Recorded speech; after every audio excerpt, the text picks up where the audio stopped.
നിങ്ങൾ നടക്കുമ്പോൾ അല്ലെങ്കിൽ നിങ്ങൾ കയറ്റം കയറുമ്പോൾ നിങ്ങൾക്ക് നെഞ്ചിന് എന്തെങ്കിലും ഒരു ബുദ്ധിമുട്ട് തോന്നുന്നുണ്ട് എങ്കിൽ മിക്കവാറും 100% നിങ്ങൾ നിന്ന് കഴിഞ്ഞാൽ ആ ബുദ്ധിമുട്ട് കുറയുകയും ചെയ്യുക. വീണ്ടും ആ പറഞ്ഞു കഴിയുമ്പോൾ വീണ്ടും നിങ്ങൾ നടക്കുക.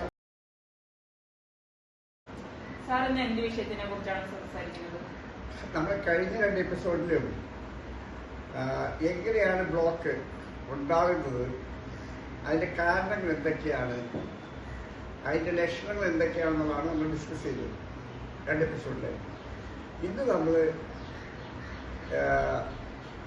ഈ ബ്ലോക്കിനുള്ള ചികിത്സ, ആ ചികിത്സയിൽ 2 ഭാഗങ്ങളായിട്ടാണ് തിരിക്കുന്നത്. ഒന്ന് പൂർണ്ണമല്ല ഭാഗ്യമായിട്ട് ബ്ലോക്ക് ഉണ്ടാക്കി വരുന്ന സിംറ്റം, അതാണ് നമ്മൾ അഞ്ചൈന പെക്ടറിസ് എന്ന് പറയുക. പിന്നെ സമ്പൂർണ്ണ ബ്ലോക്ക്, അതിനാണ് നമ്മൾ മയോകാർഡിയൽ ഇൻഫാർക്ഷൻ എന്ന് പറയുക. ബ്ലോക്ക് എന്ന് പറയുന്നത് സയന്റിഫിക് പേരാണ് പ്ലേക്ക്. 2 രീതിയിലുള്ള ഹാർട്ടിന്റെ പ്രശ്നം ഉണ്ടാക്കുന്നത്. ഒന്ന് ചെറിയ തോതിലുള്ള ബ്ലോക്ക്, അതായത് ഒരു 40%, 50%, 60% ബ്ലോക്കുള്ള കേസുകൾക്ക് അഞ്ചൈന പെക്ടറിസ്.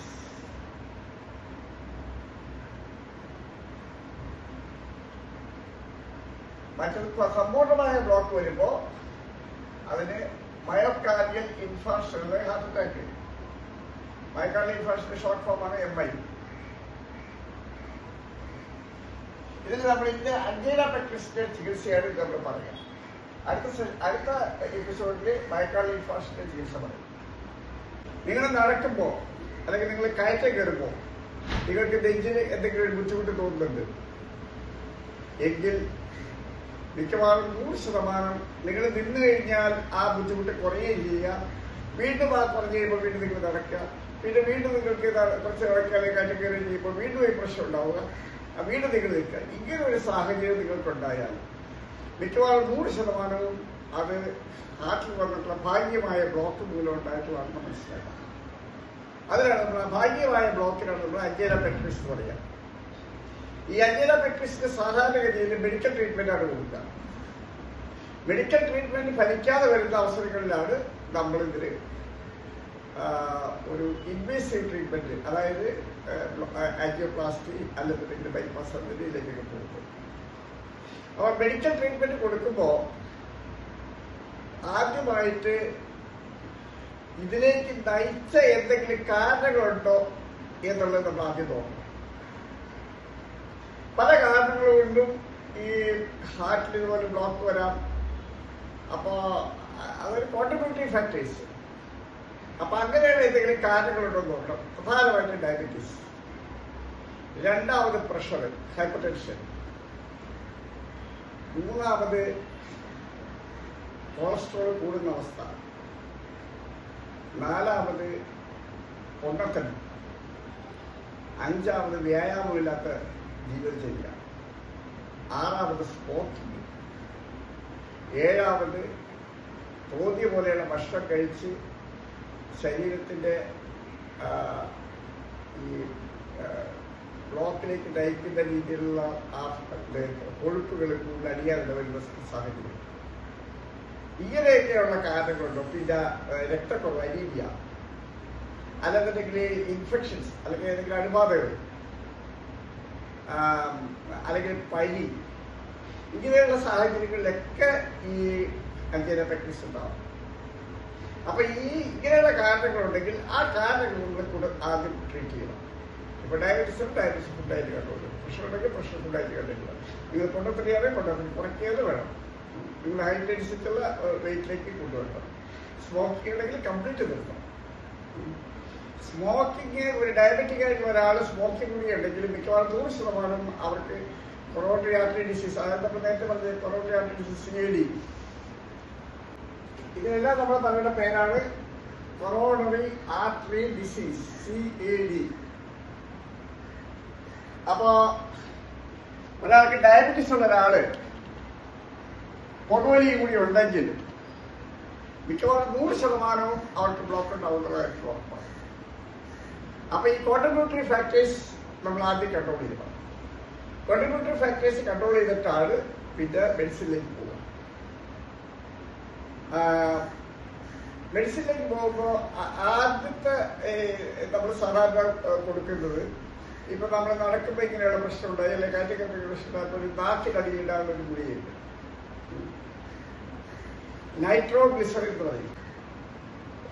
ഈ ഗുളിക നാക്കിനടിയിലിടുക, 5 മിനിറ്റ് കൊണ്ട് ആ വേദന മാറും. അത് മാറിയില്ലെങ്കിൽ 5 മിനിറ്റ് കൊണ്ട് വീണ്ടും വെള്ളം കൊണ്ട് ഇടുക.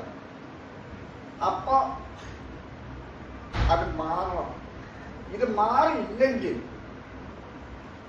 ഇത് അഞ്ജീന പെക്ടിസ് അല്ല, അത് വേറെ ഒന്നുകിൽ ഇവർക്ക് ഒരു ഹാർട്ട് അറ്റാക്ക് ആയിട്ട് വന്നിട്ടുണ്ട്, അല്ലെങ്കിൽ മറ്റെന്തെങ്കിലും കാരണങ്ങളുള്ള ചെസ്റ്റ് പെയിൻ. അപ്പൊ ഇതൊരു ടെസ്റ്റുമാണ്, ഇതൊരു ട്രീറ്റ്മെന്റുമാണ്. ഇത് കൂടാതെ ഇതൊക്കെ താൽക്കാലികമായിട്ടുള്ള ഫലങ്ങൾ. നൈട്രോഗ്ലിസറിന്റെ പ്രവർത്തനം എന്നു വെച്ച് കഴിഞ്ഞാൽ രക്തക്കോളികളെ വികസിപ്പിക്കും. രക്തക്കോളികളെ വികസിപ്പിക്കുമ്പോൾ സ്വാഭാവികമായിട്ട് ഹാർട്ടിലേക്ക് രക്തക്കോളി വികസിക്കും. അതനുസരിച്ച് കുറച്ചുകൂടി ബ്ലഡ് രക്തക്കോളി കൂടി പാസ് ചെയ്യും. അങ്ങനെ പാസ് ചെയ്യുമ്പോൾ താൽക്കാലികമായിട്ട് ആ പ്രശ്നം താൽക്കാലികമായിട്ട് അവസാനിക്കും. അപ്പൊ ഇത് താൽക്കാലികമായിട്ടുള്ള റെമഡി മാത്രമേ ഉള്ളൂ.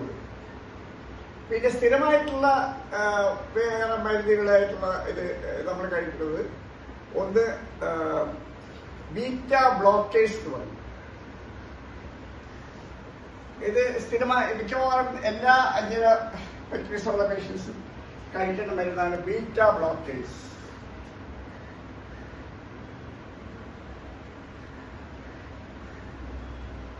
ഇത് പലതുണ്ട്. ഇപ്പൊ നമുക്കിപ്പോൾ ബിസപ്രലോൾ,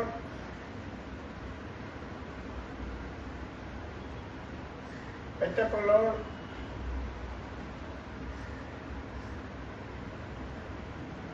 ഇങ്ങനെയൊക്കെയുള്ള പല മരുന്നുകളുണ്ട്. ഇതേതെങ്കിലും ഒരു മരുന്ന് ബീറ്റ ബ്ലോക്കേഴ്സ് എടുക്കുന്നത് കഴിക്കാം. പിന്നെ വേറെ ഉള്ളത് കാൽസ്യം ചാനൽ ബ്ലോക്കേഴ്സ് എന്ന് പറയും.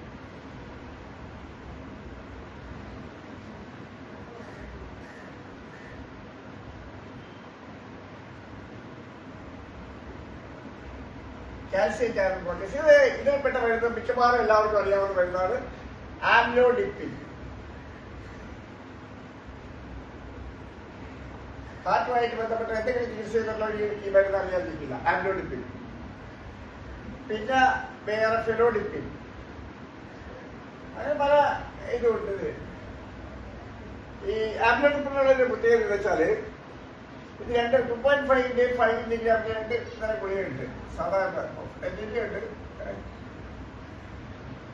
ഇപ്പൊ 2.5 മില്ലിഗ്രാം കഴിച്ചാൽ അത്ര വലിയ പ്രശ്നം ഉണ്ടാവുന്നില്ല. 5 മില്ലിഗ്രാം കഴിച്ചാൽ ചിലർക്ക് കാലിന്റെ ജംഗ്ഷൻ തീരും. അപ്പൊ കാലിന്റെ തീര് കണ്ടിട്ട് മേടിച്ചിട്ട് ചിലപ്പോ അല്ലാതെ എടുത്ത് കളയും. അതൊക്കെ. അപ്പൊ കാൽസ്യം ചാനൽ ബ്ലോക്കേഴ്സ് അത് വേറൊരു ഗ്രൂപ്പാണ്. പിന്നെ ACE ഇൻഹിബിറ്റേഴ്സ് എന്ന് പറഞ്ഞ വേറൊരു തരം മരുന്ന്.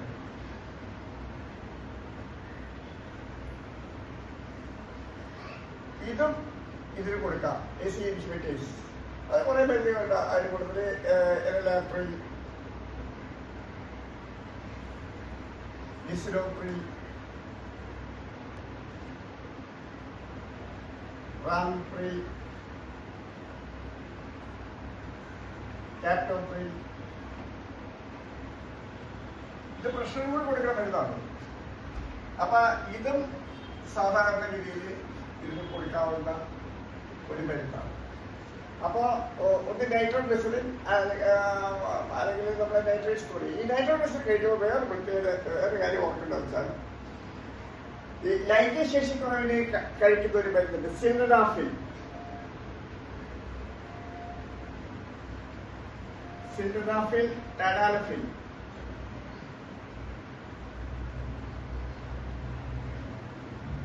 ഇങ്ങനെ 2-3 തരം മരുന്നുകളുണ്ട് ലൈംഗിക ശേഷി കുറവിന് കഴിക്കുന്നത്. ഈ ലൈംഗിക ശേഷി കുറവിന് കഴിക്കുന്ന മരുന്നുകൾ ഇത് കഴിക്കുമ്പോൾ കഴിക്കാൻ പാടില്ല. അത് കഴിച്ചാൽ നിങ്ങളുടെ പ്രഷർ പെട്ടെന്ന് താഴും, വളരെ അപകടകരമായ സ്ഥിതിയിലേക്ക് പോകും. അപ്പൊ അത് പ്രത്യേകിച്ച് ഓർത്തിരിക്കണം. അപ്പൊ ഇങ്ങനെയുള്ള മരുന്നുകൾ കഴിക്കുന്ന ഹാർട്ടിന്റെ അസുഖമുള്ള ആളുകൾ തീർച്ചയായും ഡോക്ടറോട് കൺസൾട്ട് ചെയ്തിട്ട് വേണം ഇത് കഴിക്കാൻ. ഈ സെൽഡനാഫില്, ഈ ടാഡാലഫില്, വയാഗ്ര എന്നുള്ള മരുന്ന്.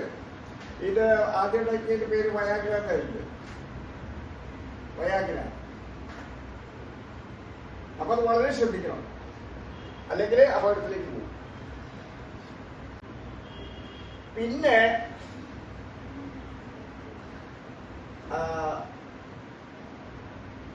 ഇതിനുപയോഗിക്കുന്ന 2 വിഭാഗം മരുന്നുകളുണ്ട്. ഒന്ന് പ്ലേറ്റ്ലെറ്റുകൾക്ക് എതിരായിട്ട് ആക്ട് ചെയ്യുന്നത്, ആന്റി പ്ലേറ്റ്ലെറ്റ്. പ്ലേറ്റ്ലെറ്റ്സ് എപ്പോഴും നമ്മുടെ രക്തം കട്ടപിടിപ്പിക്കാനായിട്ട് ഉപയോഗിക്കുന്ന ഒരു ഘടകമാണ് രക്തത്തില്. അപ്പൊ ഈ പ്ലേറ്റ്ലെറ്റുകൾക്ക് എതിരായിട്ട് പ്രവർത്തിക്കുന്ന മരുന്നുകൾ, അപ്പൊ ആന്റി പ്ലേറ്റ്ലെറ്റ് ഡ്രഗ്സ്, അതാണ് ആസ്പിരിൻ, ക്ലോപ്പിഡോഗ്രൽ. ഈ ക്ലോപ്പിഡോഗ്രൽ എന്ന് പറഞ്ഞ മരുന്ന് മിക്കവാറും എല്ലാവരും കേട്ടിട്ടുണ്ടാവും. ഈ മരുന്ന് ക്ലോപ്പിഡോഗ്രൽ, ആസ്പിരിൻ കേട്ടിട്ടുണ്ടാവും. ഇത് ഇന്ന് ലോകത്തില് ഒരുപക്ഷെ ലക്ഷക്കണക്കിന് കോടി രൂപയുടെ മരുന്നാണ് ഇത് ചെലവാകുന്നത്, ഈ ക്ലോപ്പിഡോഗ്രൽ.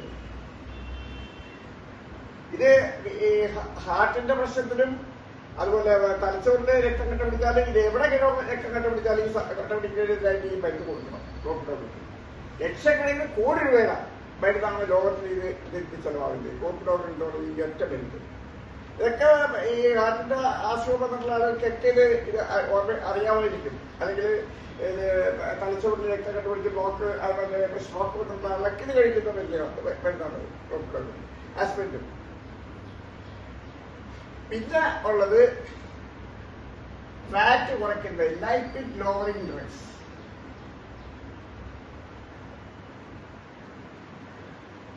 ലൈപ്പിഡ് എന്ന് വെച്ചാൽ ഫാറ്റ്, ലൈപ്പിഡ് ലോവറിംഗ് ഫാറ്റ് കുറയ്ക്കുന്ന മരുന്നുകൾ. ഇത് മിക്കവാറും എല്ലാവരും കേട്ടിട്ടുണ്ടാവും.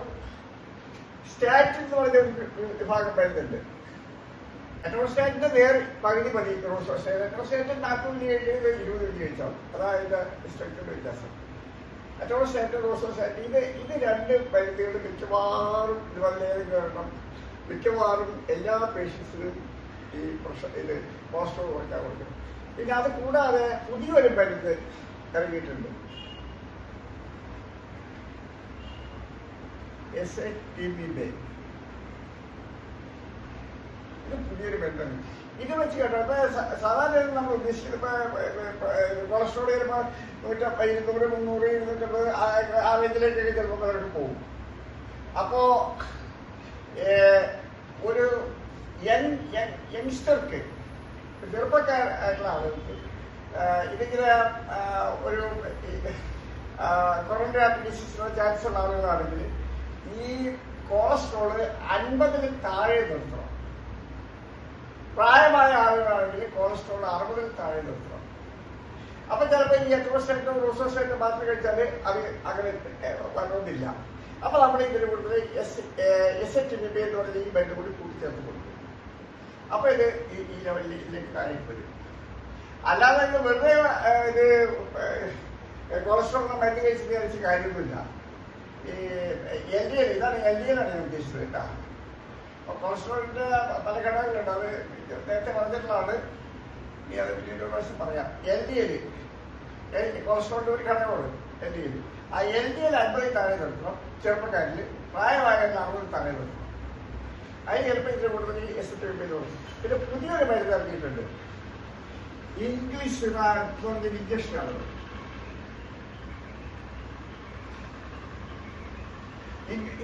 ഇത് വർഷത്തിൽ 2 ഇഞ്ചക്ഷൻ മാത്രം വെച്ചാൽ മതി. അതായത് ഒരൊറ്റ ഇഞ്ചക്ഷൻ കൊടുത്താൽ 6 മാസത്തേക്ക് അതിന്റെ ഫലം നിൽക്കും. അപ്പൊ വർഷത്തിൽ നമ്മൾ വളരെ കൺവീനിയന്റ് ആണ്, ദിവസം കഴിച്ചുകൊണ്ടിരിക്കേണ്ട ആവശ്യമില്ല. 2 ഇഞ്ചക്ഷൻ മാത്രം, വർഷത്തിൽ 2 ഇഞ്ചക്ഷൻ മാത്രം കൊടുത്തു കഴിഞ്ഞാൽ ഇത് കൊളസ്ട്രോൾ കുറയ്ക്കും. അപ്പൊ അതാണ് കൊളസ്ട്രോൾ കുറയ്ക്കുന്നത്. വേറെ മരുന്നുകളുണ്ട് കൊളസ്ട്രോൾ കുറയ്ക്കാനുള്ള, വേറെ മരുന്നുകൾ ഇറങ്ങിയിട്ടുണ്ട്. പക്ഷെ ഇതൊക്കെയാണ് ഇപ്പൊ നിലവിൽ നമ്മൾ കൂടുതൽ ഉപയോഗിച്ചുകൊണ്ടിരിക്കുന്ന മരുന്നുകൾ. അത് ഈ ലെവല് LDL കൊളസ്ട്രോൾ ഈ ലെവലിൽ നിർത്തണം, എന്നാലേ നമുക്ക് പ്രൊട്ടക്ഷൻ ഉള്ളൂ. പിന്നെ കൊടുക്കുന്ന വേറെ ഒരു മരുന്നാണ് റൊണാലസിൻ. ഈ അഞ്ചിന്റെ മെക്കനിസ്റ്റ് കൊടുക്കുന്ന വേറൊരു മരുന്നാണ് റൊണാലസിൻ. ഇത് ഈ ഗ്രൂപ്പിൽപ്പെട്ട മരുന്നല്ല, അത് വേറെ മരുന്നാണ്. ഈ സാധാരണഗതിയിൽ അപ്പൊ നമ്മൾ അഞ്ചേനെ മെക്കനിസ്റ്റ് ട്രീറ്റ് ചെയ്യുമ്പോൾ ഇത്രയും അതായത് ഇപ്പൊ നമ്മള് ബീറ്റ ബ്ലോക്കേഴ്സ് പറഞ്ഞില്ലേ, ബീറ്റ ബ്ലോക്കേഴ്സ് ബിസപ്രോള് മെറ്റപ്രോള് ഇങ്ങനെയുള്ള മരുന്നുകളൊക്കെ ബീറ്റാ ബ്ലോക്കേഴ്സുകൾ ആ ബീറ്റാ ബ്ലോക്കേഴ്സ് കൊടുത്തു. പിന്നെ കാൽഷ്യം ചാനൽ ബ്ലോക്കേഴ്സ് കൊടുത്തു. കാൽഷ്യം ചാനൽ ബ്ലോക്കേഴ്സ് കൊടുത്ത് ആംബ്ലോഡിപ്പിൻ ഫെനോഡിപ്പിൻ ഇങ്ങനെയുള്ള അതെല്ലാം കൊടുത്തു. പിന്നെ ലൈപ്പിഡ് ലവറിംഗ് ഡ്രഗ്സ്, അതായത് കൊളസ്ട്രോൾ കുറയ്ക്കാനുള്ള മരുന്നുകൾ, പിന്നെ ആന്റി പ്ലേറ്റ്ലെറ്റ്സ്, പ്ലേറ്റ്ലെറ്റ് കൂടി ചേർത്ത് രക്തം കട്ടപിടിക്കാതിരിക്കാനുള്ള മരുന്നുകൾ, ഇതെല്ലാം നമ്മൾ കൊടുത്തിട്ട് പിന്നെ സിംറ്റം ഉണ്ടാവുകയാണെങ്കിൽ ആ സിംറ്റം ഉള്ള സമയത്ത് മാത്രമേ നൈട്രോഗ്ലിസറിൻ അല്ലെങ്കിൽ ഐസോസോർബൈൻ മോണോനേറ്റ്, ഐസോസോർബൈൻ ഡൈനേറ്റ് ഇങ്ങനെയുള്ള അങ്ങനത്തെ മരുന്നുകളൊക്കെ ഉണ്ട്. അപ്പൊ അത് തൽക്കാലം ഉപയോഗിക്കാനുള്ളത്, അത് താൽക്കാലികമായിട്ട് അതിൻ്റെ ഒരു ഇത് മാത്രം. മറ്റതൊക്കെ സ്ഥിരമായിട്ട് തന്നെ കഴിക്കും. ഇതിൽ എല്ലാം നമ്മൾ കൊടുക്കണമെന്നില്ല. അത് ആളുകളുടെ സിംറ്റം അനുസരിച്ച് സിംറ്റം കൺട്രോൾ റൊണാലിസിനോ പുതിയൊരു മരുന്നാണ്. ഇതൊക്കെ ആളുകളുടെ സിംറ്റം അനുസരിച്ച് സിംറ്റം കൺട്രോൾ ചെയ്യാനുള്ള രീതിയിൽ മാത്രമേ നമ്മൾ കൊടുക്കേണ്ട ആവശ്യമുള്ളൂ. ഇനി സപ്പോസ് ഇതെല്ലാം ഈ ട്രീറ്റ്മെന്റ് എല്ലാം കൊടുത്തിട്ട് ഒരു സാറ്റിസ്ഫാക്ടറി റിസൾട്ട് അല്ല കിട്ടുമെന്ന് വിചാരിച്ചുള്ളൂ.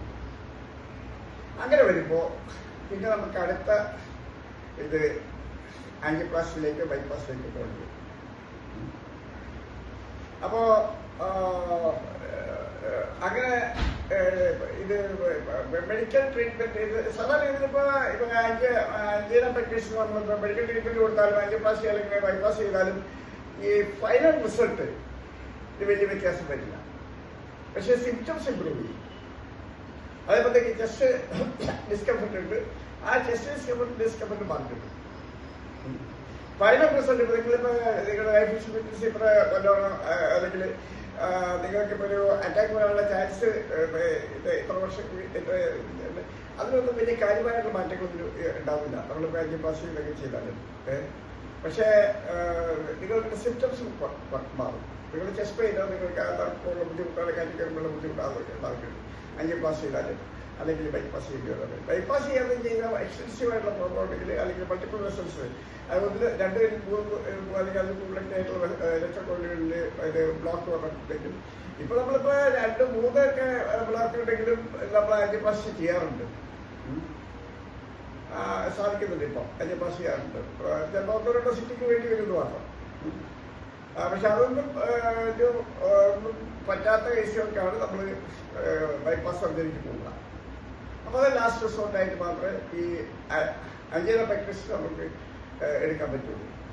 ഇനി ഇതിപ്പോ നമ്മള് ചെറിയ തോതിലുള്ള ഹൃദ്രോഗം, അതായത് ഒരു ചെറിയ തോതിലുള്ള ബ്ലോക്ക്, അതായത് 50%, നേരത്തെ പറഞ്ഞില്ലേ ഒരു 70% വരെ ബ്ലോക്ക് ഉണ്ടായാൽ ചിലപ്പോൾ നമുക്ക് സിംറ്റംസ് ഒന്നും കാര്യമായിട്ടുണ്ടാവില്ല. 70% വരെയുള്ള ബ്ലോക്കിൽ നമുക്ക്, അതായത് 30% നമ്മുടെ ഹാർട്ടിൽ കൂടിയുള്ള രക്തക്കുഴലിൽ കൂടി 30% ബ്ലഡ് പമ്പ് ചെയ്താൽ മതി.